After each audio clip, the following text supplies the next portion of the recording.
오늘 말씀은 구약성경 룻기 1장 18절부터 22절까지 말씀입니다. 룻기 1장 18절부터 22절까지 말씀입니다. 우리 찾으셨으면 한 절씩 교독하시겠습니다. 나오미가 룻이 자기와 함께 가기로 굳게 결심함을 보고 그에게 말하기를 그치니라.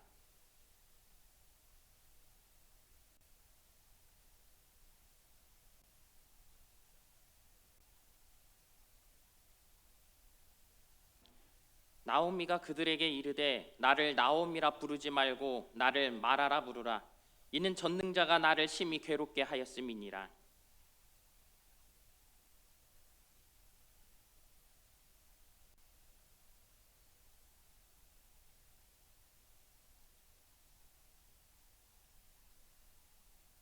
함께 읽겠습니다. 나오미가 모압 지방에서 그의 며느리 모압 여인 룻과 함께 돌아왔는데 그들이 보리 추수 시작할 때에 베들레헴에 이르렀더라. 아멘. 우리는 앞장에서 아무것도 없고 또 아무것도 해줄 게 없는 나오미를 헤세드의 사랑으로 끌어안은 룻에 대한 이야기를 살펴보았습니다. 룻은 분명히 어머니를 떠나 시어머니를 떠나 새 출발을 할 수 있었어요. 자녀도 없었고 나이도 젊었고 그저 자신의 고향 땅으로 돌아간다면 이제 결혼하여서 새로운 가정을 이룰 수 있었지만 자신의 그 미래를 걸고 시어머니 나오미를 그가 끌어안습니다. 그러므로 그 텅 빈 시어머니를 그가 헤세드의 사랑으로 품어주는 거예요. 그리고는 이제 그 헤세드의 사랑이 만들어가는 기적, 그 기적이 이제 말씀을 통해 어떻게 나타나는지, 그 기적이 무엇인지 우리는 살펴보려고 합니다. 룻기 1장은 그 땅에 흉년이 드니라 라는 말씀으로 시작을 해서 오늘 본문 마지막 절 그들이 보리추수 시작할 때에 베들레헴에 이르렀더라 라는 말씀으로 마무리가 되고 있습니다. 나오미가 베들레헴을 떠났다가 돌아오기까지의 과정을 통해서 그의 인생의 여정을 그의 신앙과 결부해서 설명하고 있는 것입니다. 그래서 제가 지난 시간까지 전했던 말씀을 통해서 이 베들레헴을 무엇이라고 얘기했습니까? 원어의 뜻 그대로 이 베들레헴은 빵집이라고 제가 말씀을 드렸지요. 빵집이라는 거예요. 베들레헴은 빵집입니다. 그렇기 때문에 빵집에 빵이 없으면 어떤 거예요? 사람들이 떠나가는 것이 당연하다라고 말씀을 드렸어요. 그리고 빵이 없는 빵집과 같은 상태, 그것이 바로 오늘 우리 교회의 현실이라고 제가 말씀을 드렸어요. 왜 그렇습니까? 우리가 베들레헴이 기근을 만났듯이 우리 교회가 코로나를 만나지 않았습니까? 코로나라는 바이러스가 우리 이 땅에 창궐하게 되어졌고 그 창궐함으로 인하여서 우리의 예배가 하나님 앞에 드려지지 못하는 일들이 되어졌다라는 거예요. 온라인 예배라는 것을 드렸지만 그 예배를 드리면서 예배는 이미 회복되었어도 많은 성도들이 이 자리에 나오지 못하는 것을 이미 우리의 눈으로 보지 않습니까? 그것과 마찬가지로 이 베들레헴의 지금의 모습, 이제 이 베들레헴 안에 오늘 이 나오미가 돌아오게 되어지는데 나오미가 돌아오는 이유가 무엇이었습니까? 1장 6절 말씀입니다. 나오미가 돌아온 이유 1장 6절 말씀 우리 함께 읽겠습니다. 여호와께서 자기 백성을 돌보시사 그들에게 양식을 주셨다 함을 듣고, 베들레헴이 회복되었다라는 이야기를 듣고 이 나오미가 돌아오게 되어졌다라는 거예요. 코로나가 3년이라는 시간이 되어졌어요. 이미 그 시간들이 지나면서 정말 하나님 앞에 온 마음을 다하였던 성도들이 아니면 그 예배 가운데 그 예배의 감격을 늘 사모해 왔던 성도들이 아니면 자연스럽게 온라인 예배를 드린다고 하면서 그들이 하나님께로부터 멀어졌다라는 거예요. 하지만 그들의 삶이 나오미와 같이 어떠한 그 어려움과 피폐함을 경험했을 때 어떻게 되어지는 것입니까? 교회의 예배가 회복되어졌다는 그 이야기를 들으며 사람들이 이제 이 교회에 나오게 되어졌다라는 거예요. 예배를 사모하며 하나님 앞에 나오기를 원하는 마음, 그 마음을 품었다라는 것이죠. 여러분, 그러한 때에 우리가 기억해야 할 것, 과연 주님의 임재가 회복된 교회가 갖는 특징이 무엇인지 이 베들레헴을 통해서 우리가 한번 보자라는 것입니다. 가장 먼저 발견된 이 베들레헴의 특징, 그것은 나오미가 하는 이야기를 통해서 우리가 알 수 있습니다. 19절 말씀입니다. 19절 말씀 함께 있습니다. 이에 그 두 사람이 베들레헴까지 갔더라. 베들레헴에 이를 때에 온 성읍이 그들로 말미암아 떠들며 이르기를 이가 나오미냐 하는지라. 여러분, 사람들이 이 나오미가 베들레헴에 돌아왔을 때 나오미는 많은 시간이 지났기 때문에 자신을 몰라볼 줄 알았어요. 또 어쩌면 자신을 몰라보기를 원했는지도 모르겠어요. 내가 너무도 힘들게 되어졌을 때, 피폐해졌을 때 나는 어쩔 수 없이 나의 이 모든 이 슬픔의 시작을 내가 기억했을 때 하나님 앞에 나가고자 하는 마음이 생겨요. 하나님 앞에 이 모든 것들을 맡겨보고자 하는 마음이 생겨요. 그런데 중요한 사실이 있습니다. 나는 그런 마음을 품지만 내 모습, 나의 모든 상황들을 다른 사람들이 다 알기를 원치 않는 거예요. 여러분, 장례가 났을 때요, 그런 경우가 참 많이 있어요. 교회로 연락이 오는데 부모님이 돌아가셨다라고 이야기를 합니다.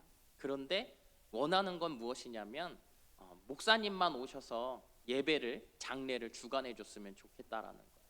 성도들은 몰랐으면 좋겠다라는 거예요. 왜요? 자신의 그 비어있는 상황, 이 상황들을 다른 사람들이 알기를 원치 않는 거예요. 저 또한 그랬던 것 같아요. 제가 암에 걸렸을 때 다른 건 모르겠는데 이 머리가 다 빠지고 하는 이런 상황들, 이 모든 상황들은 다른 사람들에게 보여주고 싶지 않았다라는 거예요. 물론 예배에 나가야 되는 것을 알고 내가 하나님 앞에 나가서 이 문제를 내려놓아야 한다라는 것은 알지만 그 모든 모습을 다른 사람이 보는 것만큼은 내 자존심이 허락하지 않더라는 거예요. 그런데 오늘 나오미의 상황이 그렇다라는 것이지요. 자신에게 이제 양식이 없어요. 그러나 자신이 그 양식을 구할 수 있는 곳이 베들레헴밖에 없다라는 것을 그가 알고 있어요. 그러니 이 베들레헴에 들어온 것입니다. 그런데 사람들이 알아보기 시작합니다. 네가 나오미가 아니냐, 네가 나오미가 아니냐라고 이야기하는 것이죠. 그러면서 또 이야기합니다. 이가 나오미냐? 이가 나오미냐? 이 말은 여러분 무슨 의미이겠습니까? 나오미라는 이름의 뜻이 기쁨이에요. 그가 얼마나 그 부모에게 기쁨이고 소망이었으며 그 이름을 지었을 때 하나님 앞에 기쁨이 되기를 원하는 마음으로 그 이름을 지었겠습니까? 사람들이 나오미가 자라나며 그가 하는 모든 신앙생활의 모습들을 바라봤을 때 그가 정말 하나님의 기쁨이다 라고 얘기했던 것들이 이들은 모두 기억하고 있는 현실이라는 거죠. 그런데 지금 이 사람들이 이야기하는 것, 이가 나오미냐? 라는 이것은 네가 나오미가 아니야 라고 이야기하는 것 아닙니까? 다시 말해서 지금 너의 모습, 너의 그 망가진 모습은 기쁨일 수가 없어 라고 이야기한다라는 사실입니다. 여러분, 이것을 바탕으로 우리 교회가 코로나를 통해 정말 하나님 앞에 그 마음을 정하고 나오는 사람들, 또 어쩌면 우리가 제11차 행복 나눔 축제를 통해 한 영혼을 살리기 위해 그 이름을 불러가며 기도했던 영혼이 하나님 앞에 나왔을 때 참된 교회로서, 또 우리 교회가 정말로 은혜가 회복된 교회로서, 하나님의 임재가 회복된 교회로서 그들에게 해줘야 할 말, 그것이 무엇인지를 이 나오미에게 하는 베들레헴 사람들의 이야기를 통해 우리가 생각해 볼 수 있다라는 거예요. 이가 나오미가 아니냐, 너가 정말로 예전에 그 기쁨의 모습이 너에게 없어 라고 했던 이야기, 그것은 우리가 해야 하는 이야기인데 무슨 이야기입니까? 우리가 처음 나온 사람들, 하나님 앞에 마음을 정하고 나온 사람에게 해 주어야 할 말은 다른 것이 아니라 당신은 죄인입니다 라는 이야기를 반드시 우리가 해 주어야 한다라는 사실입니다. 주의전에 나온 사람들에게, 내가 복음을 전한 사람들에게 우리가 그 사람들이 나올 때 마치 교회는 어떤 교제의 장인 양, 교회에 나오면 내가 뭔가 세상 속에서 없었던 재미를 누릴 수 있는 양 그들에게 설명하기도 해요. 때로는 사람들이 교회에 나온 사람의 어떤 사회적인 직책이나 그 사람의 어떤 위치를 가지고 그 사람을 대하기도 합니다. 마치 대학 교수이면 교회에서도 교수인 양, 밖에서 회장이라는 직책을 가졌으면 교회에서도 회장인 양 그 사람을 대한다라는 거예요. 그런데 여러분, 우리 교회가 힘들어지고 교회가 어떤 영적인 힘을 발휘하지 못하는 데에 그러한 이유가 있다라는 거예요. 다른 것이 아니라 그 사람들에게 그 사람이 죄인임을 깨닫게 해주지 못하는 데에 이유가 있다라는 것입니다. 그렇습니다, 여러분. 교회에 나온 사람들, 하나님 앞에 하나님의 임재를 바라며 자신의 어떠한 다 차지 못한 텅 비어있는 상황들을 원하며 주님 앞에 나온 사람들에게 우리가 가장 먼저 해주어야 할 이야기는 그 사람이 죄인임을 온전하게 이야기해 주어야 한다라는 거예요. 베들레헴이 그렇게 했다라는 거예요. 나오미에게 나오미의 텅 빔을, 나오미의 죄인됨을 온전히 깨닫게 해 주었다라는 사실입니다. 20절 21절 말씀입니다. 20절 21절 말씀 같이 읽겠습니다. 나오미가 그들에게 이르되 나를 나오미라 부르지 말고 나를 마라라 부르라. 이는 전능자가 나를 심히 괴롭게 하셨음이니라. 내가 풍족하게 나갔더니 여호와께서 내게 비어 돌아오게 하셨느니라. 여호와께서 나를 징벌하셨고 전능자가 나를 괴롭게 하셨거늘 너희가 어찌 나를 나오미라 부르느냐 하니라. 아멘. 베들레헴 사람들의 이 진심 어린 탄식을 들은 나오미가 자신을 소개하는 거예요. 나는 이제 나오미가 아니다. 더 이상 나오미라고 부르지 말고 이제부터는 나를 마라, 즉 쓴물, 고통이라고 부르라고 이야기하는 것이지요. 이유가 뭐예요? 여호와께서 내게 비어 돌아오게 하셨고 여호와께서 나를 징벌하셨고 전능자께서 나를 괴롭게 하셨기에 그래서 나는 나오미가 아니다 라고 이야기하고 있는 것입니다. 이 이야기를 들으며 어떤 학자들은 이야기해요. 나오미가 지금 자신의 이 모든 것들을 한탄하며 하나님을 원망하는 것이라고 이야기합니다. 여러분, 이 이야기를 들을 때 그렇게도 들리지 않습니까? 마치 나오미가 이제는 모든 것들을 포기하고 내 이 신세를 한탄하며 하나님을 원망하는 것처럼 들리기도 합니다. 그러나 한편으로 우리가 잘 생각해 보면 나오미가 하나님을 원망했다라면 베들레헴에 돌아올 이유가 없지 않습니까? 그가 이 베들레헴에 돌아왔을 때에는 하나님에게 무엇인가 다시금 마지막 남은 그 헤세드, 하나님의 자비를 구하는 마음으로 그가 나왔다라는 거예요. 그러니 이제 이 나오미가 얘기하는 나는 이제 나오미가 아니다, 나를 마라, 즉 쓴물, 고통이라고 부르라 라고 하는 것은 무엇입니까? 그 베들레헴 사람들이 자신에 대해서 너는 나오미가 아니야 라고 하는 그 말, 너는 죄인이야 하는 그 말을 그 스스로가 인정하고 있다라는 사실입니다.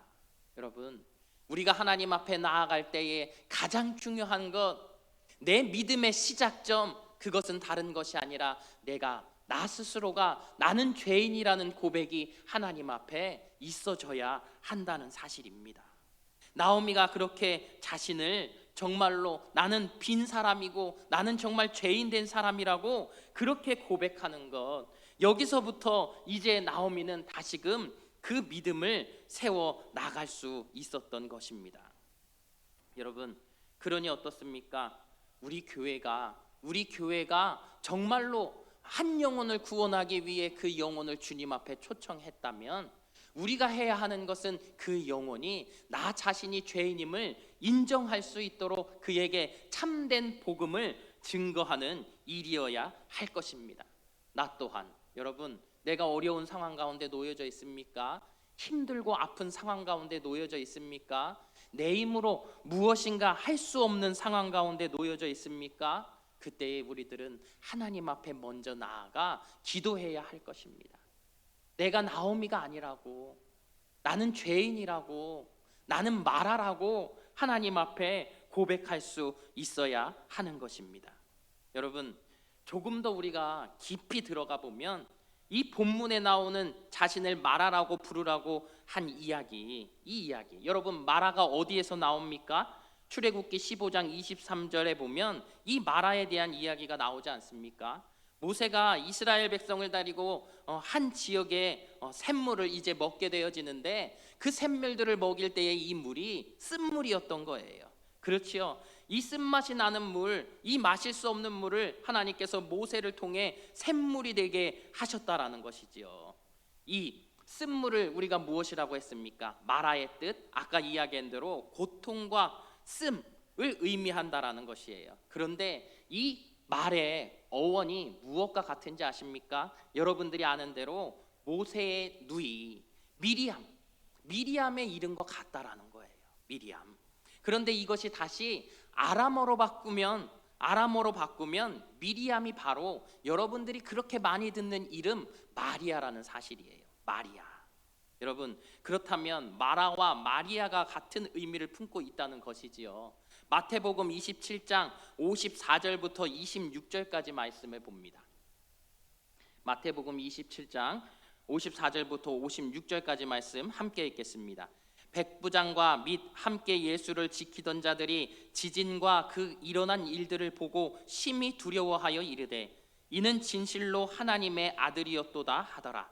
예수를 섬기며 갈릴리에서부터 따라온 많은 여자가 거기 있어 멀리서 바라보고 있으니 그 중에는 막달라 마리아와 또 야고보와 요셉의 어머니 마리아와 또 세베대의 아들들의 어머니도 있더라. 아멘.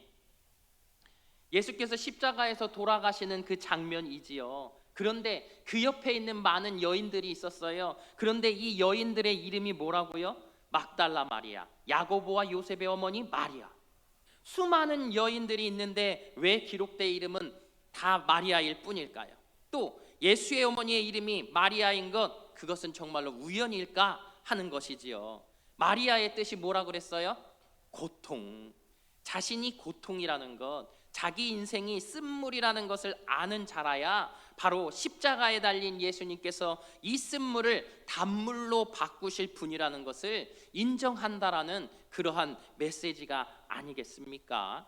그래서 마라라는 쓴물이 주님의 생수를 의미하는 단물로 바뀌는 구약의 그 이야기가 있는 것이고, 마라라는 이름을 가진 여인의 몸에서 생명이신 예수께서 태어나신 이야기가 있고, 또 예수 그리스도의 그 영광스러운 승리를 보여주는 십자가 주변에 있었던 여인들의 이름이 다 마라라는 이름의 마리아였다라는 사실입니다. 여러분, 다시 말해서 무엇이에요? 내가 쓴물이라고, 내가 마라라고, 내가 죄인이라고 고백하는 그 순간에서부터 내가 정말 영원한 생명의 예수 그리스도의 그 생수를 마실 수 있는 사람이 되어질 수 있다라는 사실입니다. 그러니 우리가 지금 이제 이 나는 죄인이라고 고백하는 나오미의 다음 이야기를 기대할 수밖에 없어진다라는 거예요. 나오미의 두 번째 자신이 인식하고 있는 것은 이 베들레헴 교회를 통해서 우리가 그 특징 가운데 또 알 수 있는 것, 이 나오미를 통해서 알 수 있는 것은 다른 것이 아니라 바로 이 모든 것이 하나님께로부터 시작되었다라는 사실을 나오미가 깨달았다라는 거예요. 무슨 이야기입니까?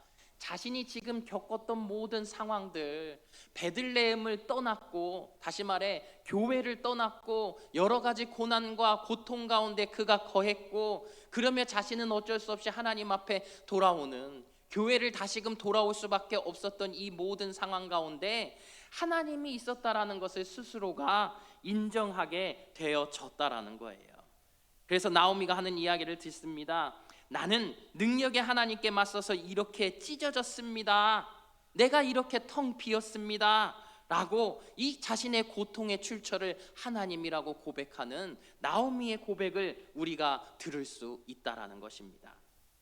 이런 이야기를 들으며 사람들이 하는 이야기가 있지요. 젊어 고생은 사서도 한다. 그렇죠?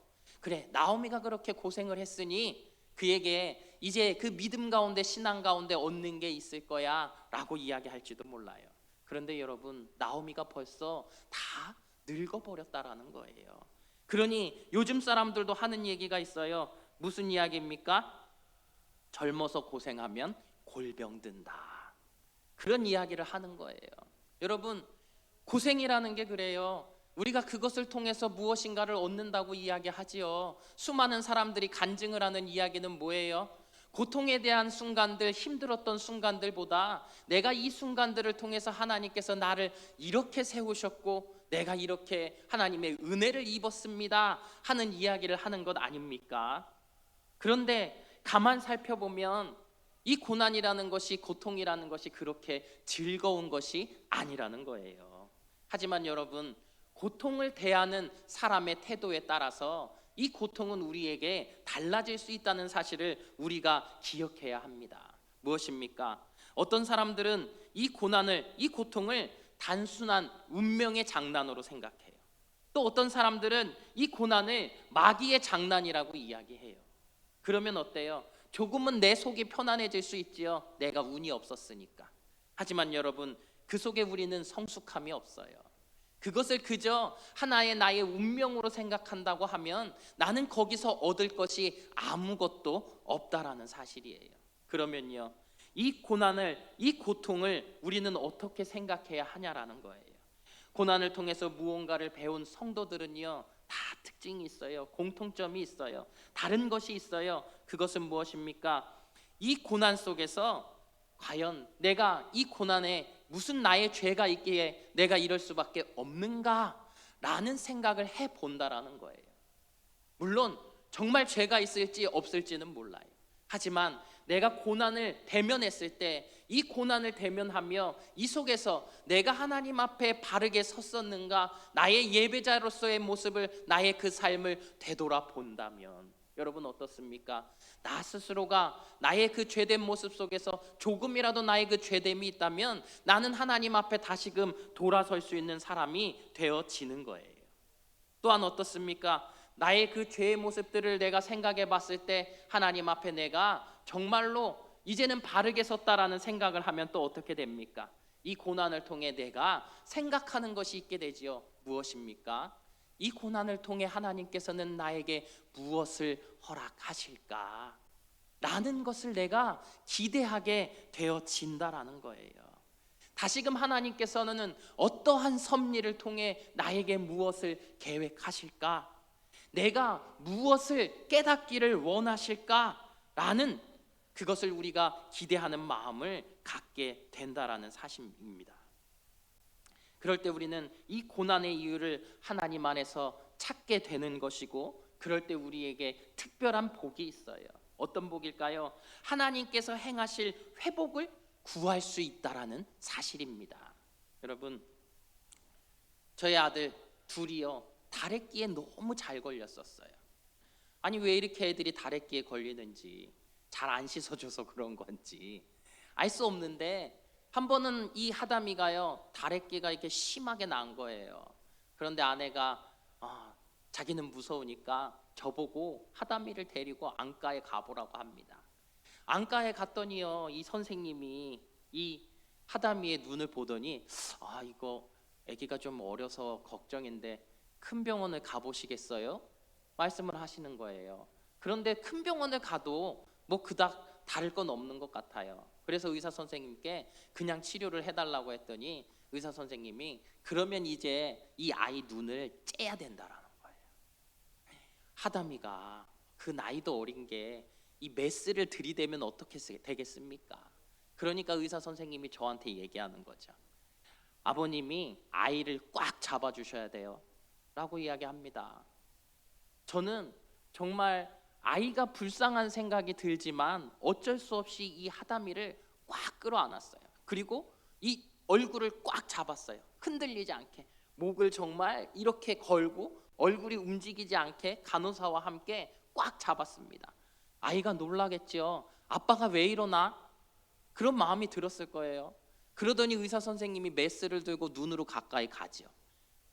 제가 진짜 안과는 너무 싫은 게 모든 게 보이잖아요. 치료하는 과정이. 자기 얼굴에 메스가 오는 게 다 보이는 거예요. 그러니 이 아이가 가만히 있겠습니까? 온 힘을 다해 저항하는 거지요. 그러면서 메스가 얼굴에 닿으니까 아이가 이제 울기 시작합니다. 그런데 메스로 딱 째기만 하면 끝나는 게 아니잖아요. 이제 남은 게 더 큰일이에요. 이 거지를 대고 이 아이의 눈을 누르기 시작하는 것이죠. 아이가 경기를 하며 아빠 아빠, 말도 잘 못했던 하담이가 말문이 트이는 듯이 그렇게 이야기하는 거예요. 아빠 아빠, 엉엉 울면서 소리를 질러요. 그 상황 가운데 제가 어떻게 했겠습니까? 아이의 그 울음소리를 들었기 때문에, 그 다급한 울음소리를 들었기 때문에 제 팔을 풀어줬을까요? 그렇지 않지요. 저는 더 꽉 그 아이의 온몸을 잡았어요. 그럴 수밖에 없는 거예요.